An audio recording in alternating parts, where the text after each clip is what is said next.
स्वागत है दोस्तों आप लोगों का आपके अपने YouTube चैनल हिंदी मंथन पर। मैं रणंजय सिंह आप लोगों का तहे दिल से स्वागत, अभिनंदन और वंदन करता हूं। इसके पहले वाली क्लास में हम लोग पर्यायवाची शब्द के विषय में पढ़ रहे थे और बादल का पर्यायवाची शब्द पढ़ लिया था। आज उसी श्रृंखला को आगे बढ़ाते हुए आज हम लोग पढ़ेंगे भौरा का पर्यायवाची शब्द। किसका? भौरा का पर्यायवाची शब्द। आइए देखते हैं।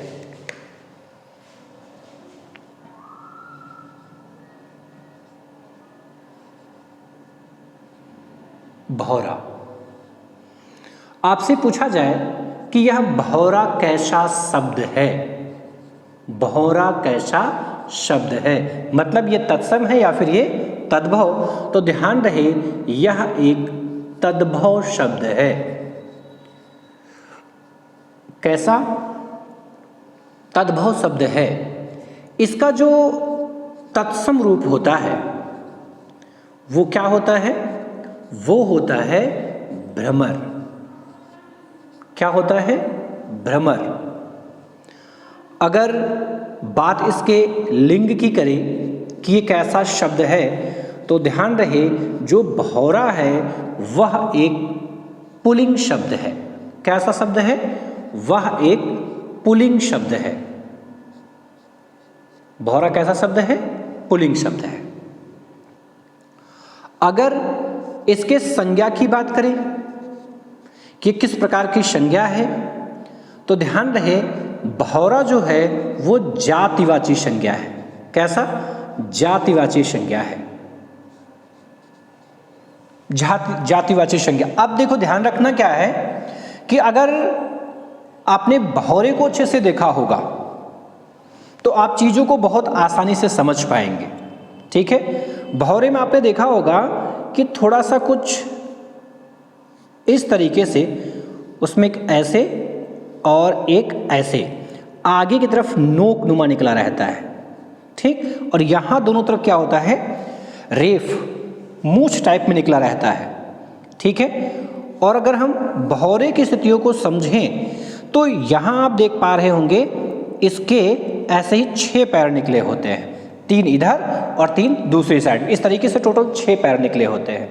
तो ये जो अग्रभाग आप नुकीला देख रहे हैं इस नुकीले भाग की वजह से ही इसको हम क्या कहते हैं? इसको हम कहते हैं सिलीमुख। क्या कहते हैं? सिलीमुख कहते हैं अग्रभाग के नुकीले होने के कारण। और ये जो चीजें देख पा रहे हैं ये इसको हम कहते हैं रेफ। क्या कहते हैं? रेफ। रेफ का अर्थ होता है मूछ। अब ये रेफ कितने हैं? 2, इसलिए ही इसका एक नाम क्या दिया गया है? द्विरेफ। क्या? द्विरेफ दिया गया है। इसके पैर कितने होते हैं? 6, 3 इधर दिखाई दे रहे हैं, 3 दूसरी साइड में है ना? तो टोटल पैर कितने होते हैं? 6। इसीलिए इसको हम लोग कहते हैं षड्पद। क्या कहते हैं? षड्पद, यानी 6 पैरों वाला। आगे समझेंगे ये जो भौरा है, भौरे के गुणों के आधार पर ने बताया ना कि किसी भी पर्यायवाची शब्द का जो निर्माण किया जाता है उसमें आपने मुख्य रूप में देखा होगा कि उसमें उसके गुणों को विशेष महत्ता दी जाती है और गुणों के आधार पर ही उनका क्या किया जाता है? नामकरण किया जाता है। ठीक है? भौरे को हम कहते हैं मधुप। क्या कहते हैं? मधुप। मधु का अर्थ शहद भी होता है और शहद कैसा होता है? मीठा। इसलिए जो मधु शब्द दिया गया है इस मधु शब्द का अर्थ मीठा भी होता है। क्या होता है? मीठा होता है। और पा का अर्थ क्या होता है? पीने वाला। क्या होता है? पीने वाला। इसी को हम लोग कहते हैं मधुभक्षी। क्या कहते हैं? मधुभक्षी। हम लोग इसी को और क्या कहते हैं? तो इसी को कहते हैं मधुकर। क्या कहते हैं? मधुकर। और हम लोग इसी को कहते हैं अली। क्या कहते भैया? अली कहते हैं। ध्यान से समझना। मधु का अर्थ क्या है? तो मधु का अर्थ मैंने आपको बता दिया कि मधु का अर्थ क्या होता है भैया? मीठा होता है। और भक्षी का अर्थ होता है भक्षण करने वाला। क्या? भक्षण करने वाला, भक्षण करने वाला। ठीक, अब इस मधु का क्या अर्थ है? तो इस मधु का अर्थ भी क्या होता है? मीठा। ठीक है, अब ध्यान से समझना कि यहां मधुप, मधुभक्षी, मधुकर और अली, भौरे को हम क्यों कहते हैं? तो फूलों के मीठे रसों का पान करने के कारण। क्या लिखेंगे हम यहां पर? फूलों के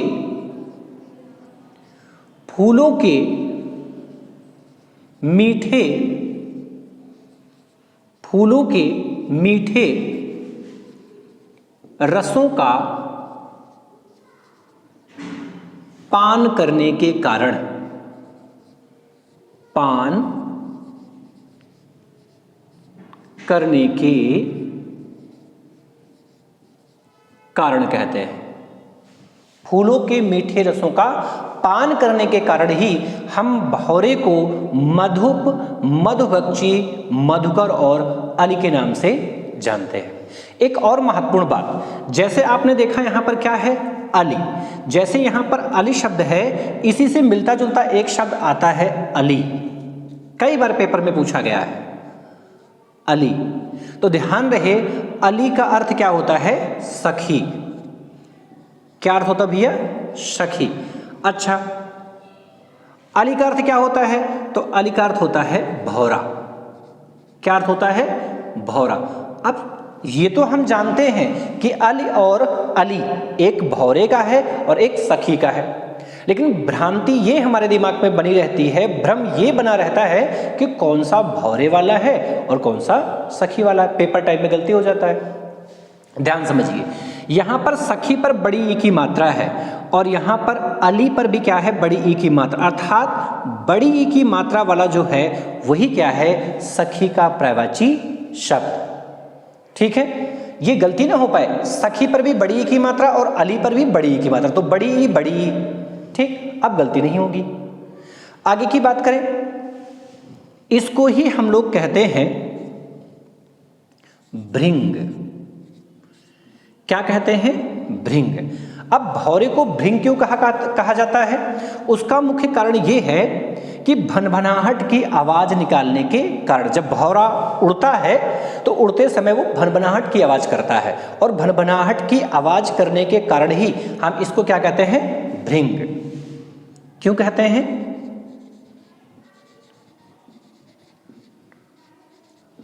भनभनाहट की आवाज करने के कारण,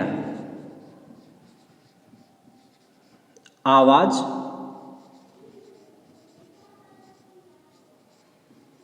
करने के कारण, करने के कारण कहते हैं।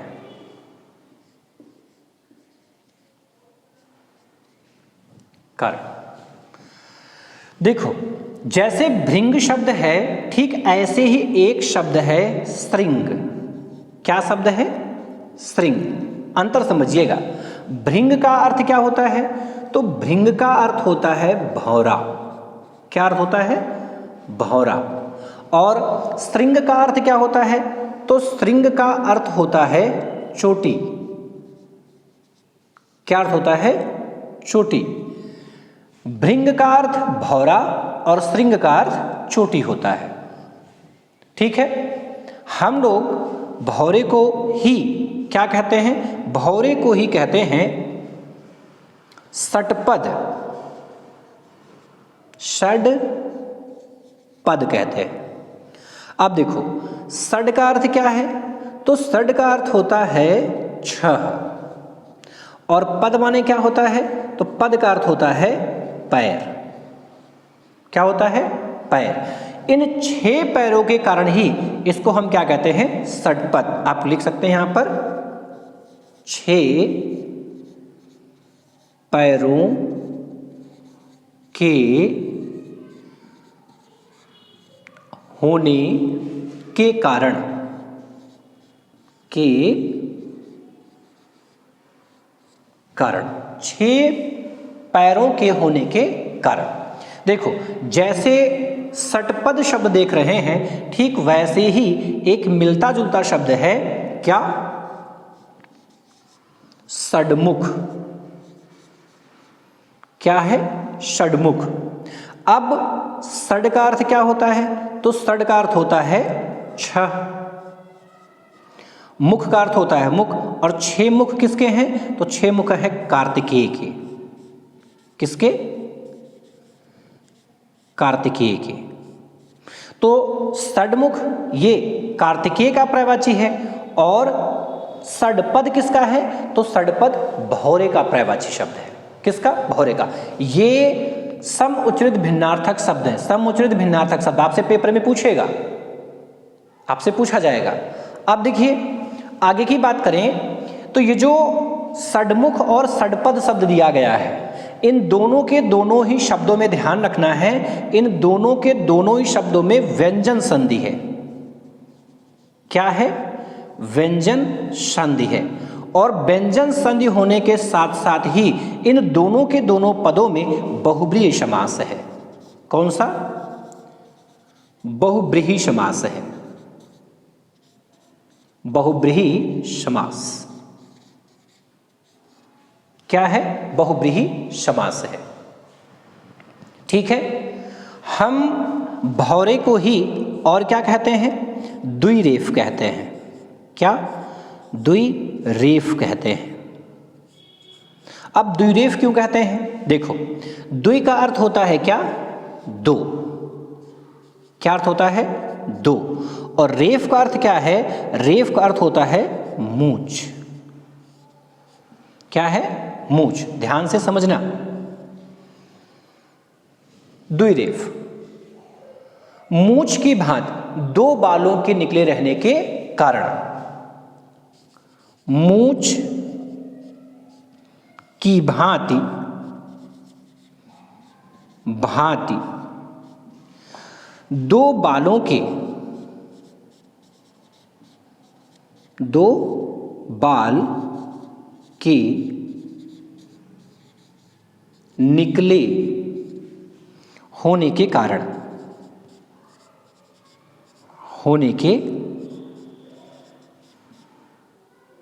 कारण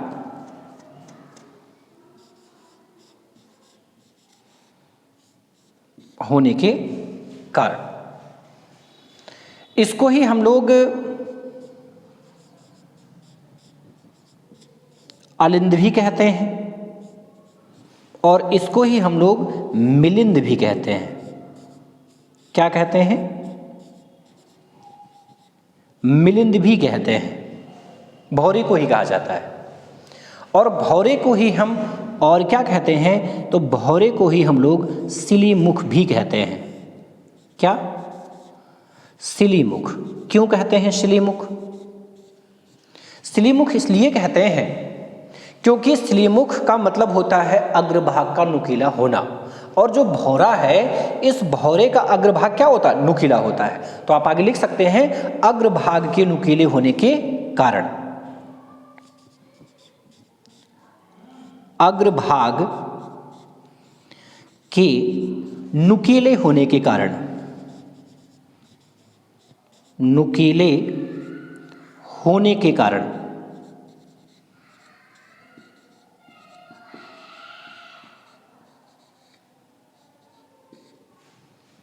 नुकीले होने के कारण।